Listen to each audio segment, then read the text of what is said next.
Corruption by P.K. Armstrong. Chapter 24. Roland waited until Angel pulled out of the parking lot before he began to drive off from Sinclair Academy. But as he started to leave, his phone rang. "Hey, Bash." "Sir? Uh, um, Roland? I received a call from the hospital. They said your phone was off. Mrs. Stark is asking to speak to the police, and they said physically she is able to be interviewed for a short period of time. Would you like me to go speak with her?" "No, I will go. But there is something you can do for me. I need it done without drawing attention to what I'm looking for." "Yeah, sure, under the radar." "Right. Can you get over to the Science Museum and sweet talk the head of security into giving you the video surveillance just for today?" "No warrant? You really want this under the radar." "I know. If you're not comfortable." "No, no, I'm good. I'll let you know when I have it." "Thanks, Bash." Upon entering her room, Roland was relieved to see Mrs. Stark was looking decidedly better than when he saw her the first time.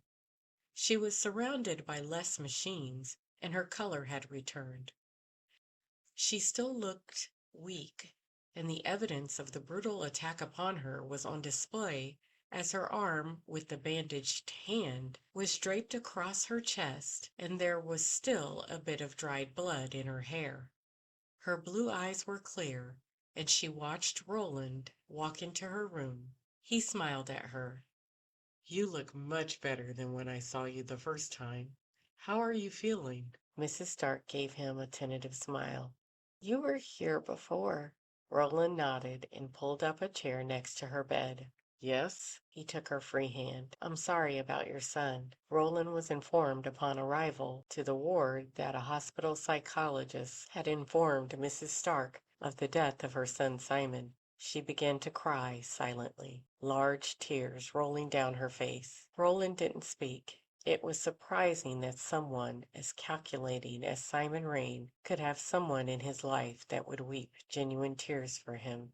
But just the same, he held her hand in one of his and reached for the tissues on her bedside table with his other and wiped her tears. "Your mother has a kind son." "Actually, she has three of them, but if you tell my brothers I said that, I will deny it." He grinned at her. "Maybe Simon would have turned out different if I would have had another child." Roland knew from experience that no matter the age they lost their children, good parents always blame themselves, even when it wasn't their fault. But he felt he knew enough about Mrs. Stark's background and Simon Rain to be able to sincerely console her. "Simon Rain was a hard-working man. I hear he got that work ethic from you. I think you probably did your best." Mrs. Stark patted Roland's hand and smiled at him, and then attempted to sit up. Roland jumped forward to help her lift up, and then pushed the button on her bed to raise her head. "Would you like a drink?" She nodded, and Roland reached for her pitcher, checking to see whether or not the water was fresh. It was full of ice, so he poured some and held the straw in place so she could drink. After she had her fill, she spoke. "I don't understand, Detective Roland. I don't understand, Detective Roland. Simon said he would pay them and he would come get me. Why did they have to kill him?" Roland put the cup down on the tray and pulled the covers up over her a little bit. "Are you saying that you spoke with Simon while you were with the kidnappers?" Mrs. Stark nodded sadly. Roland gently placed her hand to her side and reached into his pocket to retrieve his recorder. He placed it on the tray and hit record. "Maybe you should start from the beginning." Mrs. Stark didn't speak at first, but turned her head to gaze out the window. She began softly, hesitantly. "I had a dentist appointment that morning at 8:30 a.m." She stopped and gave a small smile. Simon was sending me on a cruise, she continued. When I got out of the office, there was a truck parked beside my car. I thought it was weird that it was parked so close because the parking lot was empty, but I was in a hurry to get to the grocery store. And then someone called my name. I was pretty close to my car. I said, yes. And then another man was there. He grabbed me. I tried to scream, but he was really strong. He put me in the truck and climbed in after me. The other guy got into the driver's side. I told them I didn't have anything, that I'm on a fixed income. I had a few dollars in my purse, so on and so forth, but they didn't seem to hear me. They didn't speak. They drove down the street, and then we got to the first stoplight. I think it was on Adams Street. They put a sack over my head. I was so scared. She had retold her jumbled story without stopping, but her last words were a whisper. She was trembling and had begun to cry. Roland leaned forward and squeezed her hand. Do you need to stop? Mrs. Stark took a deep breath and shook her head no. She motioned for more water, and Roland obliged her. They took me to an empty warehouse. It smelled of burnt nuts. She took another sip. How did they treat you? He nodded at her hand. I mean, besides the finger. Not bad at first. They gave me water and food and let me use a bucket for a toilet. How long was I there? Well, let's see. Your dentist appointment was the 9th, and you were dropped off at the hospital parking lot 3 days ago. So 4 days. You said they treated you okay at first. Something changed? Yes, the night before they dropped me off, they were arguing about what to do with me. I told them if they let me go, I wouldn't tell, and I would make sure Simon didn't tell either. She paused, and tears filled her eyes. They laughed. She looked at Roland. He was already dead then, wasn't he? Roland nodded. Probably. Or they had already planned to do away with him. Do you know how long you were there before you spoke with Simon? It was the same day they took me. Simon demanded they let me speak to him. He told me they wanted something from him. He would give it to them, and then he would come get me. That was when they cut off my finger, to make sure he delivered, they said. Something? You said Simon said they wanted something from him, but earlier you said Simon said he would pay them the money and they would let you go. Mrs. Stark thought a minute. Now that you mention it, Simon never mentioned money. I just assumed. Her voice trailed off. Do you think you can remember Simon's exact words? Mrs. Stark sat back and closed her eyes. Roland sat quietly, not moving a muscle. After a few moments, she opened her eyes quickly and said, Mom, it's okay. I'll take care of everything. I'll give it to them, and they will let me come pick you up. Roland nodded. Good girl. He was running her statement through in his head when he thought of something. You said someone called your name. Were they in the truck? No, they were behind me by the office entrance. I remember I had to turn and answer him. Did you see their faces? Roland asked. She had been staring at her hands but looked up. No, no, I didn't see anything, she said desperately. Roland was confused about her tone. She kept shaking her head vigorously and wouldn't look at him. Roland pushed a little harder. I was thinking you did such a good job recalling what Simon said to you on the phone. So you think you could describe what the two guys who took you looked like? Mrs. Stark began shaking her head and moved as if she was going to get out of bed. I can't help you, she said, and returned to looking at her hands. Roland patted her leg, and she calmed. He decided not to push further. I think I may have someone that can help. How about I introduce you, and if you are comfortable with her, maybe you will want to give it a try? Mrs. Stark thought for a minute. Maybe. I'll think about it, she responded. She was shutting down. Thank you. And thank you for telling me your story. It must have been pretty awful to relive, but you did beautifully. Mrs. Stark smiled at Roland.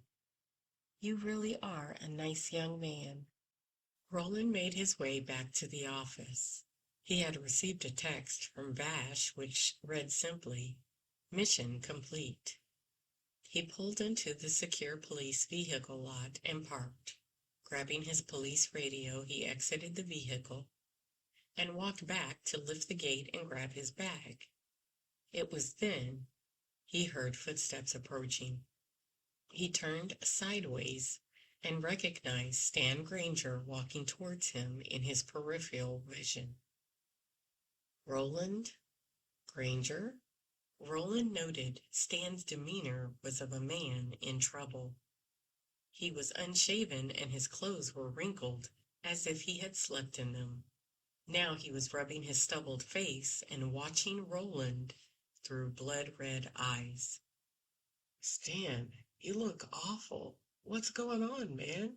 Stan Granger stopped when Roland spoke, and glancing down at his clothes, he rubbed his jawline again and began shifting uncomfortably in his shoes. Roland, Stan? Roland took a step towards him. You need something? Roland, I need to talk to you about something. Yeah, sure. Why don't you come in? I'll get you some coffee. No, no, not here. He ran his hands through his unruly hair and rubbed his jaw again. Roland felt a pang of pity for the guy.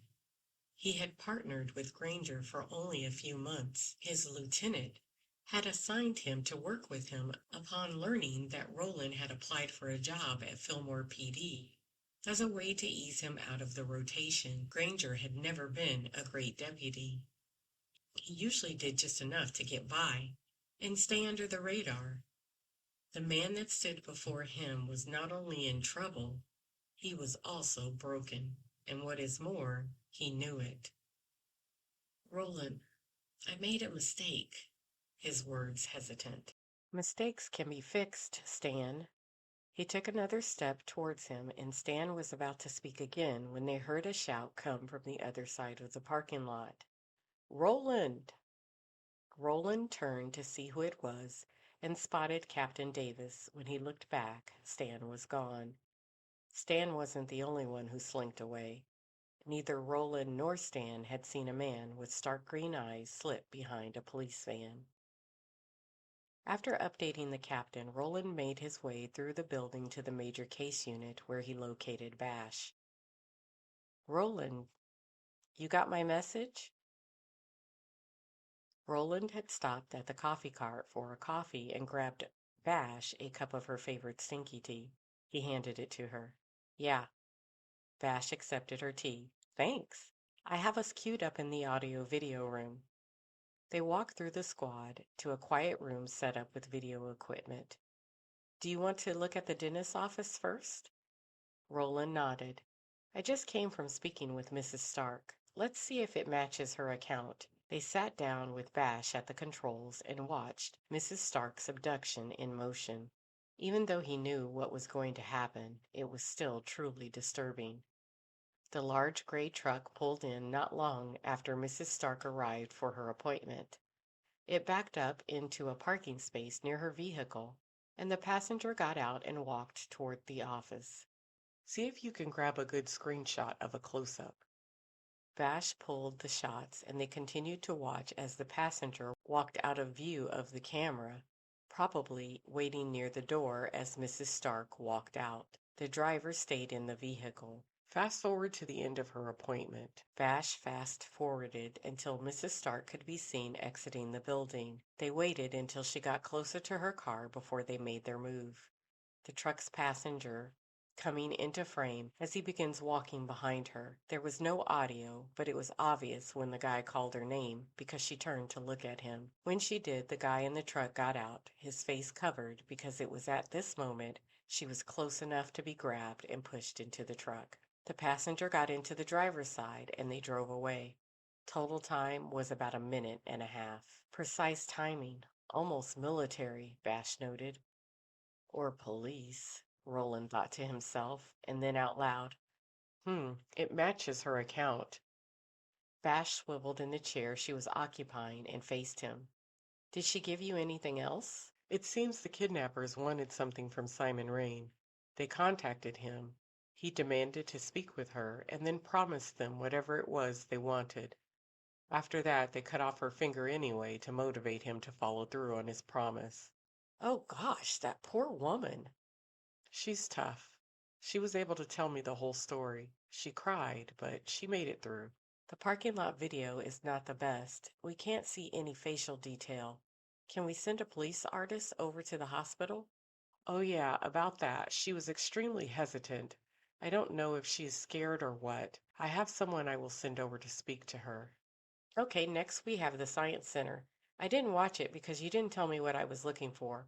She paused, then asked, do you want to review the tape on your own? No, I'd rather have you here to work the controls, but can we keep things between us? I don't know what we are going to find. The Science Museum was located in the middle of downtown Fillmore. The old Fillmore Civic Theater was gutted 12 years ago, and various displays were organized throughout the main auditorium, including a platform stage for instructor-led exhibitions. The mezzanine was also transformed into a play area for smaller children and included an overlook for parents who wanted to watch over their little kids but not participate in the exhibits. The high ceilings were fitted with specialized lighting over each exhibit, but adequate enough for the cameras to pick up what was important. Bash turned back towards the equipment and put in another DVD and pressed play. This is the parking lot footage beginning when the building opened. Were you thinking of a particular time? Opening time is perfect, Roland responded. We are looking for a white male, 5'7" to 6 feet, tan pants, flowered shirt, and dark hair. Bash nodded and began fast-forwarding the tape, which began at around 7:30 a.m. in the Science Center parking lot as a lone truck pulled in and parked under a tree. The fancy new equipment allowed multiple screens, so that at 9 a.m., when the school bus pulled in, they were able to follow as he exited his truck and entered the building. Bash hit the screen grab right as the man walked through the door, but Roland had known as soon as he began walking across the parking lot that the man Violet saw was not Stan Granger. He suspected as much when Granger had approached him in the police parking lot, but he wasn't sure until he saw the video. The new video equipment was not quite state of the art, but it did allow them to watch a split screen of the cameras once the stalker entered the Science Center. There were several well-placed cameras, and they watched as he waited until Violet and her small group broke off from the class and started their exploring. Throughout the morning, the man moved with Violet, keeping what he thought was an inconspicuous distance. Roland watched as the man attempted to take a few pictures of Violet using the exhibit as cover. Did you see that? Roland asked. He's acting like he's taking a picture of the exhibit, but Violet is standing directly on the other side. You can get a clear view of his face. Yeah, let me see if I can rewind and grab it. Bash worked the knobs and after a few frustrating attempts was able to screen grab an angle with both the man and Violet, providing proof of what the man was doing. After doing so, she asked without looking at him, you said Violet. You know the little girl? Roland stopped and chastised himself. Normally, he kept his cards closer to his chest when it came to investigations, but frankly, this thing with Simon Rain, his poisoning, death, the list, and now Violet had left him a little discombobulated. He thought and then made his decision. Yes, it's where I was this morning, Sinclair Academy. The little girl. He paused because Bash had turned and gave him a questioning look. I mean, Violet, he pointed at her, reported to security when she returned to school that a man followed her at the Science Center. He trusted Bash to a certain extent, but he was still unprepared to share with her the nature of his and Violet's relationship. Smart girl, Bash said appreciatively. He's good, but she still picked him up. What is she, a cop's kid? Roland almost spit his coffee out, but recovered quickly after having reassured himself that Bash was observant, and she was right. An ordinary kid would not have clocked someone following her. Most parents don't teach their kids things like that, but a cop would, and frankly, did. Jerry taught Violet how to protect herself, according to Angel, just like he taught Angel when she was a little girl. Jerry had told Roland that cops in his day didn't avoid having kids, but they were realistic. A cop knows that if he has a family, not only is he vulnerable, so are his kids. So he always taught them how to keep themselves safe if they couldn't rely on an adult. Roland had wondered at the time if it was a hint about Angel and whether or not she wanted kids, but that is one conversation they hadn't talked about too deeply. If he were honest with himself, he would admit he wanted to have kids, one, two, maybe three, but he never thought about it until he left patrol. As a detective, he was still in danger, but he wasn't usually in the front line of fire. It was Angel who was almost battered to death last year. He had never been shot in the line of duty, and the worst injury he had suffered was a knife cut. Now that he was with Angel, were they even official? He shook his head. Now that he was with Angel, he thought about kids a lot more often. Roland decided to ignore Bash's observation, and they continued watching the rest of the video. Roland saw where Violet grabbed her friends and went the wrong way. He could see what she meant. The man stopped, confused, and then made to follow her. It looked like he realized his mistake, though, because the camera caught him exiting the center minutes later, jumping into his truck and leaving. He noted that the truck used in Mrs. Stark's kidnapping was not the same. Bash finished up by printing the screenshots and handing him copies. I've marked the images. I will get them over to the lab. Roland cut her off. Just the stills from the dentist's parking lot, please. I'll take the disc from the science center. Bash stiffened at his words, but pulled out the Science Center footage and handed it to him. She caught his eye, and he had the grace to look embarrassed.